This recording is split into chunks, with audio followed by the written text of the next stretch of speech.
Well, welcome guys to my review of End of Dragons Day 2. If you're unfamiliar with what's going on at the moment, the expansion released. Every day I'm getting in there, I'm playing it, and then I'm summing up like my biggest takes, biggest impressions for the whole day so that you guys can kind of ride along with me. Now, this video is going to be totally spoiler-free, just like the previous part.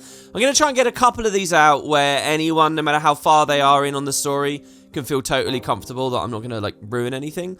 What I will say is that makes this video a little bit trickier to do because I spent most of yesterday really focused on the story. The story, I will say, is really impressing me right now. Like the moment-to-moment first-time experience where you're just sort of wowed and it's like this big adrenaline thing is really cool. Now, I haven't had any time to finish it, first of all, and get a complete picture. So I don't really want to give any of my takes until then. I also kind of want a bit of time to chew on the information they give us in the expansion, because this is, this is the end of the Dragon arc, so they really do expand the lore in a lot of ways. And I've kind of like got to start thinking about what I know about Guild Wars for the past 10 years and begin recontextualizing that information and see kind of what they're telegraphing about the future and stuff. So that's all going to take a bit of time. In the meantime of which, we'll keep it spoiler-free. I'm guessing what I'll do is I'll make some of these end-of-day reviews and a bit story reviews based on the 5 acts. So you'll get an episode reviewing Act 1, and then the next day will be Act 2, and we'll go through all 5. Anyway, my progress right now, I've just started Act 3. It's really cool because I've played so much of the goddamn game, and it's like, wow, there's still 3 full acts of content left. And what I've also started, equivalent to that, is I've just visited the 3rd map of the expansion as well. Yesterday, essentially, was entirely Kaineng. That's what I was mostly doing. So let's run in on my biggest observations. Now, one tiny note that I wanted to get into yesterday's video, and I feel terrible that I didn't do, because I do feel really sincerely and strongly about this. I forgot to say that the audio design, the soundtrack, everything about this expansion sounds absolutely brilliant. I'm enjoying it. I have no connection to Korean culture or authenticity of how this stuff sounds or anything like that. But I will say this is a lot more striking and immersive and powerful of an experience than I had in HOT or in POF. Now, POF is a landscape and environment things that I really very much like. POF actually has, if I do a top 10 of my favorite songs in all of Guild Wars, POF has most of them. But I think End of Dragons is better than both of them. One of the big things it has over POF is it doesn't have the crazy, insane, like, combat music cutting in all of the time, which is kind of a big thing that POF had going on.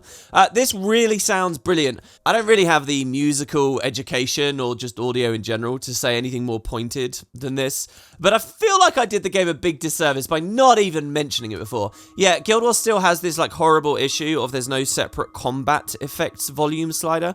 So as soon as a fight starts, even without the combat music, everything gets drowned out by these really ugly skill effects. But just talking about End of Dragons itself, and when you're not in combat and you're walking around, incredible experience. So let's pretend that I got that at the end of day 1. Alright, so what have I been doing? Skiffs! This is a big thing. On day 1, I basically didn't touch any skiffs. I didn't get to the heart. It's kind of weird, actually.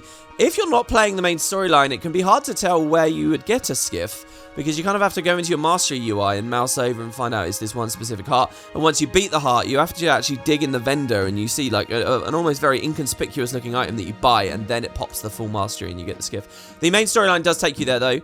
And so I've now been riding around. Let's recap. My opinion about skiffs before this was that they looked kind of cool, but generally looked like a bit of a gimmick. Generally, my opinion was, okay, this almost feels like scraping the bottom of the barrel. Okay, POF did all these amazing mounts. What the hell can they do now, And so they went with skiffs, and it's like a multiplayer mount a bit, just like the Siege Turtle would be.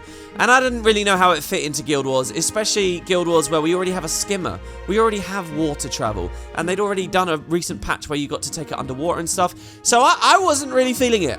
But I have to say, I've fallen in love with them over these past few days. I fully don't expect this to carry on forever. I think eventually I'm going to fall out of love with skiffs again, because I don't really buy how they fit into Guild Wars in general. But, as I said in part 1, I've been forcing myself to only use End of Dragons feature. I'm not on my Sky Scale. I'm not on my Roller Bill. I'm not on any mounts at all until I unlock them with, or Masteries until I unlock them within End of Dragons. So what's that meant? I actually get a lot of value out of skiffs right now. Like there's a whole sequence where you first arrive at Kaineng, where instead of just walking through a portal or speaking to a person who will transport you there, you sail yourself there. You know, and every bit of it, from leaving the shores of Xingji to actually going through a portal out at sea to being in this amazing personal story instance where you see the docks. Everything about it was incredible. Genuinely one of the biggest, like, most cinematic highlights for me of all the story instances that have ever been in Guild Wars. And a huge part of it was just I'm enjoying being on the skiff so much. I really like looking at my Asura's animations as I turn and move it, the creaking of the wood and stuff, the way it actually bobs and kind of floats around. I also thought pre-release that skiffs looked a bit janky, like in terms of how you place them, like guild hall decorations and stuff, and it looked like they didn't interact with shorelines and stuff very well. But it's all really smooth. It works much better now that I've actually got my hands on it than I thought it would. There is a slight bug where you can't anchor, and in fact, if you were watching my day 1 review, in the footage of that review, which I recorded technically on day 2, you can see I actually hit that bug. I've hit that twice now, but it's not a big deal. You can just sort of dismount normally. And yeah, this whole sense that you can drop the skiff and then walk away from it. The experience of dying it. I mean, dying has always been a fun and brilliant side of Guild Wars that doesn't get enough credit. But being able to dye the skiff, even with only the one dye channel, I haven't triggered my Deluxe Edition new skin or anything yet. I'm really keen to see where they go with this and whether more vessels can come into the game later. If Season 6 does something where we're like out in deep waters and we have much bigger ships, not just skiffs, it will be really fascinating for me to see. So the only functional purpose for skiffs right now, beyond just your own immersive pleasure, like I had moments in Kaineng where I totally could have been walking, and it probably would have been more efficient, but I chose to like skiff along the channels. Like I had a whole time just captivated sailing around the sea for no reason than that just the exploration felt fun. When it comes to practical reasons to use them, the only thing is going to be fishing spots. Which, again, so now we're in a discussion about fishing. How valuable is fishing? I did fish a bit more in day 2, and I am enjoying fishing, just like I am with skiffs. But fishing really comes down to what is like the ultimate hook into the rest of the game. What is the point of them beyond the one-time ever collections? How does that all work out? If that all just comes to mean nothing, then fishing will fall apart and skiffs will fall apart. So I think we're going to do a lot more analysis on that in the upcoming days. I have had a little bit of a browse of some of the fish that you can get now, and I've seen just the insane varieties. You know, they really weren't joking before release. There are a lot of fish. And, you know, there's like legendary fish, and when you're fishing in ore, they're like Orion-themed fish. It's a flavor dream, but I mean that in terms of, you know, like richness and drawing at the world, not literally the flavor of the fish. But the question is, how will that all end up actually feeling like a valuable thing for standard play? And my fingers are crossed on that, the skiffs don't fall down. As another side point, there is a little bit more with the skiff. There's an event involving a Largos, and I'll say that's not a spoiler. You can see it literally in the first second of the goddamn expansion. And a fight out in the waters, and apparently skiffs have a mastery with like this ability to interact with that event, so that could actually help them too. But I think I'm going to have this feeling where I'm always on a skimmer thinking, why can't I just fish off my skimmer? Why can't I just drop a depth charge off of my skimmer? Well, okay, that one maybe makes a little bit less sense. But we'll see. Skiffs right now, I love, and I'm really indulging in the fact that I love them because I didn't expect to whatsoever. That was a big takeaway from day 2. So, let's talk a little bit about Xingji. So, most of the day was Kaineng. I did start on Xingji though, because I hadn't finished it. As I said, day 1. I was only about halfway through the map. I actually think I was a bit further than halfway. I was actually very near the end and I didn't realize it, which I guess is a little bit disappointing in some ways. There are good chunks of the map that the main story won't actually take you to, but you know, the raptor taxis and stuff, I got to have fun. I kind of finished map comp, but there was a bug with a hero challenge, so I'll just put that into my review here. Every single Guild Wars expansion has had and the core game has had a hero challenge somewhere that stalls. I'm really curious how these things are written, like how the code works, because it's always like there's that one goddamn one that eventually will break and then nobody can get it. So apparently it's to do with a Kirin, so I don't have that. I'm also missing another hero challenge, which I decided to come back to the map to because it was on top of this massive mountain, and I don't have a Springer, and I didn't have a Jade bot or zipline capability or anything, so, and I could see ziplines around, and I figured, well, look, this is just one of those Metroidvania things. Maybe I return later. And I'm really happy and excited to do that, actually, today on day 3, once I'm done recording this review here. So I actually like that experience, but I essentially have map comp as far as it's concerned. One of the really cool things, I don't know if I mentioned it in day 1, but is the fact that you can see Kaineng from Xingji. You know, they sometimes do this thing where you can see something way out in the distance, a bit like in Heart of Thorns, the last map you could see Ratasum. Well, here you can see the city, and it's really impressive. It does make the whole continent of Cantha feel a bit smaller, and this area of the world feel a bit smaller, because now it makes that stretch of what I previously thought of as a massive sea as just a tiny little body of water, like a lake or something, which is a bit lame. You know, I think of the distance between Xingji and mainland Cantha being something like the real-world Channel Tunnel, you know. And I think there's one little bit of the UK where on an incredibly clear day you can maybe see a tiny bit of France. But for, you know, many, many, many, many miles stretching of coastland, you'll never see anything, let alone anything as detailed as a city. And so here we are, Guild Wars 2, you can see Kaineng right there. But while it makes the world feel a little bit smaller, it does also really give you this great impression of the majesty of the city and this excitement to get there. All the NPCs on Xingji are constantly talking about life in the city versus life where they are. They're all talking about finding their soulmates and stuff. There's like a really great vibe. And just seeing the actual city there really adds to it. So I really like that, made it feel very, very impressive. The western areas of Xingji were also really interesting. It looks like maybe there'll be an expansion later where we can go to the rest of the island, where all the mountains are, maybe the fractal, which is alluded to, by the way, in some dialogue, which is really cool. And you can kind of hear a little bit about the Sinsali Tengu, who were sort of the antagonistic Tengu as far as Guild Wars 1's concerned, and how they fled to the Dominion of Winds up north. So maybe they'll do some kind of connection to that later. So let's talk about the Meta event. This is the last Xingji thing, and this is something I did. I didn't really like the Meta event. It was pretty uninteresting. It's lane-based, which I do enjoy. And I think it's smart to do it lane-based. It splits the Zerg apart, keeps people frame rates high and so on. What you'll do is you've got like 3 different sections of the island with 3 NPCs and, you know, the player base splits among them to clear them out of Aether Blades. Again, with this whole low player population issue, even with my tag up, I basically was only able to get a couple of other people to even try the meta event with me. You know, when I started End of Dragons yesterday, I got the impression everyone was playing the meta and, you know, there'd be all this stuff going on. It's really, really quiet, and it kind of suffered, the meta event, for that. And I was happy to see a lot of you guys in the comments yesterday were verifying you had a similar experience, just in terms of low population feeling. But so anyway, with just a couple of people, I did manage to do one of the paths. I can't split and do all 3 at once. And it essentially just amounted to fighting a ton of Aether Blades. There's a slight twist where you can run supplies and stuff, and you gotta stop supply runners, return them to their homes. But what I will say is this is basically a Path of Fire quality meta event. It feels just like a regular event in some ways, just maybe a little bit expanded. This is not Verdant Brink Nighttime, okay? With a Matriarch and a Patriarch and all these other things going on all over the place and the bases that are hooked in today. It's not Verdant Brink. It's not got the spectacle and beauty of Tarir. It's not got the, you know, the mechanical intrigue of a Chuck Gerrant. It's not Heart of Thorns level. Disappointing, because that's what I was hoping End of Dragons would go back to. I didn't get a good look at the rewards, so maybe it'll be fun to do on the regular just based on those. Kind of like the casino coins ended up being. But, yeah, this really didn't blow me away. We'll see with the other metas. This currently is the only one I've done in the whole expansion. We'll see how the later maps go. I've heard a lot of buzzing that the later maps do have interesting stuff, so we'll see. And also, I guess there's a chance that the Xingji meta ends with a final phase where you beat all 3 lanes, and I haven't seen that because I only progressed 1 lane. There was a cool bit where you kind of fly through the sky on this mechanical device, but aside from that, yeah, not too excited about the meta. Let's move on into Kaineng. So Kaineng came across much better in-game. This is kind of the running theme, I think. It came across much better in-game than I thought it would based on the early dev streams, and even my own early access opportunity to explore the place. I was really thinking it felt a lot smaller and less cluttered than Guild Wars 1 Kaineng.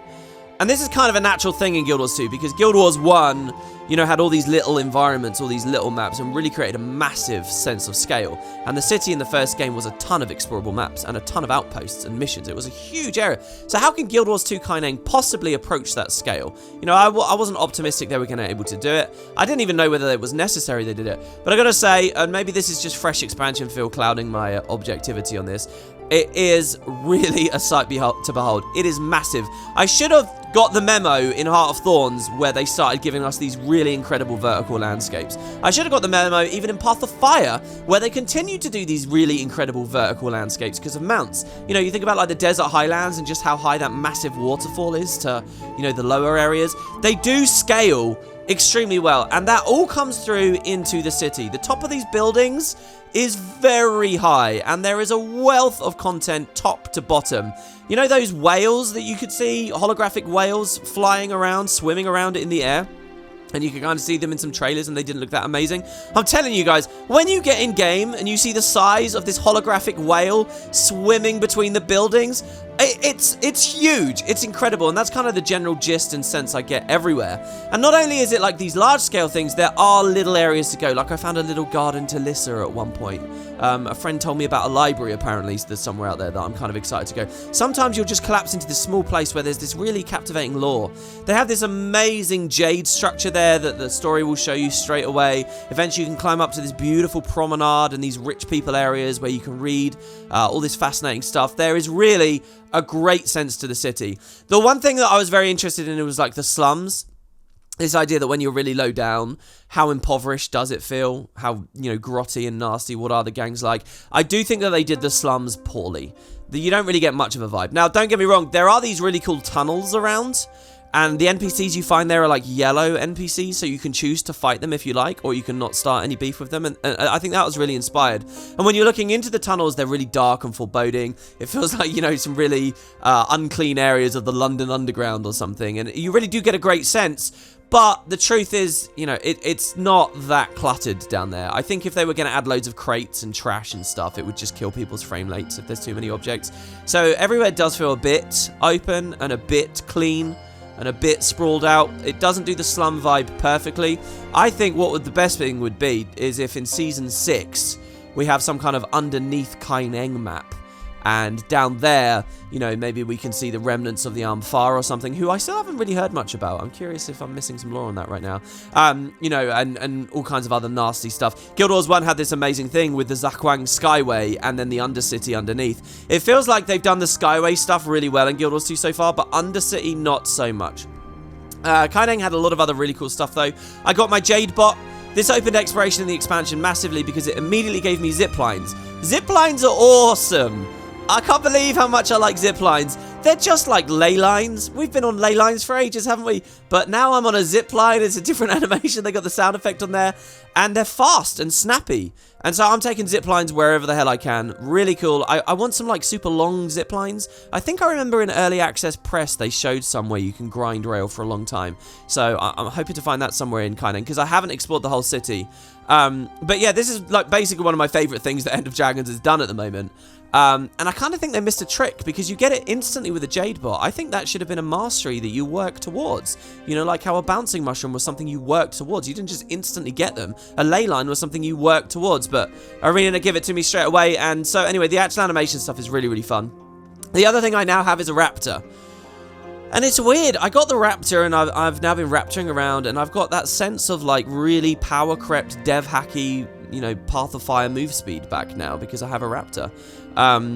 But it did feel really, really cool. I will say, I think they nailed the whole cool raptor climbing on roofs vibe.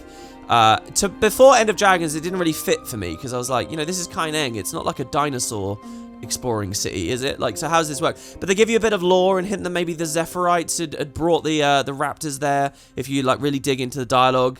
And yeah, it's fun to climb around. They have a really cool heart where you actually smack some machines with your raptor to actually get them to work again. And I'll say as well, it felt like a big moment for me because I wasn't allowed to use any mounts before now. I think that End of Dragons exclusive players are going to be having a really, really great time with getting their raptor. Because it's such a long time into the X-Pack. I'm sad that all the veterans are going to miss out on this. If you look at Path of Fire, they throw the raptor at you almost instantly.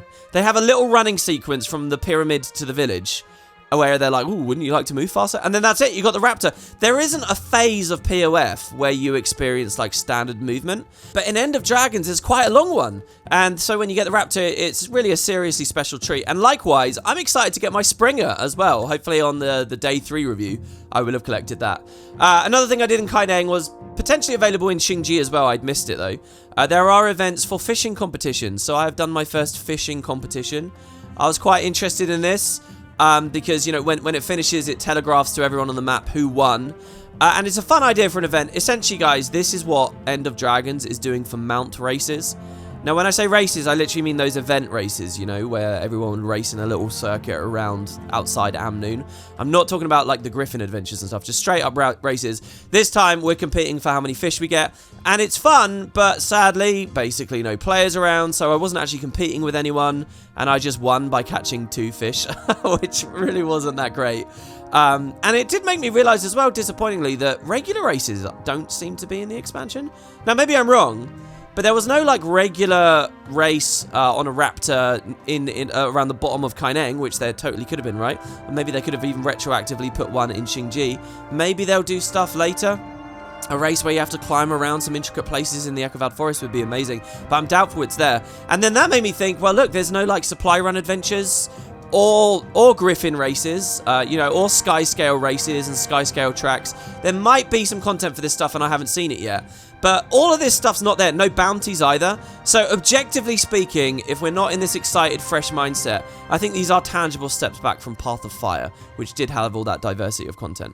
So honestly, that's most of what I have really tangible to say about Kaineng. I've loved exploring it and I spent many hours there. But I haven't done the meta yet. I tried it very briefly. It didn't go very far. You know, I'm really digging the aesthetic and the vibe of the Jade Labs and stuff. And that obviously goes through with story as well. But I spent a lot of my time on story. So I'll probably map complete and do the meta and stuff today. But it might be when I return with a Springer, just so I can climb around on these buildings a bit better. It just feels that big. Or maybe I won't and I'll enjoy ziplining a bit more. We'll see. I find one final little note here for day 2. And that's Echovald. So I have been to the 3rd map now, very briefly. Kind of got baited into starting Act 3 by the live chat, because I am actually playing all of this, my first experience live here on YouTube. So I don't have many comments, and I especially don't have comments that aren't spoiler-free ones, but I do have to compliment one thing about the Echovald. I already said Kaineng feels better to play than it looked in the press. Well, you guys know, if you've been following my coverage, I really haven't been a fan of what they did with the Echovald Forest much. I'm really super into the Guild Wars 1 vibe, and I really wanted them to nail something like that, even if there is a bit more growth. And I have to say, I really want to compliment the visuals the first time you get here. You are presented with this astounding, massive-looking building, and it is so gothic and incredible. When you get in the room, it looks almost like black and white in there. It's creepy. It feels exactly like what I wanted from the Echovald. Really astounding. Like one of the best vistas I've seen, and I don't mean the gameplay mechanic, I mean just literally visuals in the entire game. I'm talking like, if you've played Path of Fire, to me, it was as striking as the library scene. And the library scene was like the pinnacle of everything so far. And it was really nearly as good as the library scene. And as far as like the story was concerned and stuff, it wasn't even like built up like that. So really cool, except obviously where the library's going all gold and beautiful, here we're going dark and gothic and so on. I'm hoping I'll get more experiences like that in the Echovald. My gut says I might not, but at least for one brief shining moment, End of Dragons truly destroyed my expectations and made me feel a bit stupid forever questioning how that place looked. Because for this moment, at least, it was really awesome. So there you go. I'm sure there'll be more Echovald insights on day 3, or maybe I'll spend the whole time going back in earlier stuff. We'll see. That's it though, guys. Thank you very much for watching. Day 3 starts now. So if you're watching this video when it's new, keep an eye out. There might be a notification on YouTube saying that I'm live at the moment. I'll be playing all day again. I think I got about 8 hours yesterday. So I did 7.5 the first day, 8 the next day, and we'll see how long we go. I had such a nice long night's sleep last night, guys. It was incredible. And if you can't make it live, there will always be the video available forevermore. You can check out the playlist and another daily review tomorrow on my thoughts. So thanks, guys. I do want to say as well, a lot of you have had some really great comments on these videos these past few days. Really amazing insights, stuff I hadn't thought of, but I think you're totally right about. And I know I'm not directly platforming them on this little project like I would be with Q&As and stuff, but I think they're super worthwhile. So don't be scared to scroll down, read those comments, type those comments, and I'll be back tomorrow. Cheers, everyone. Tell me how your day 2 was below, and I hope you have a lovely day.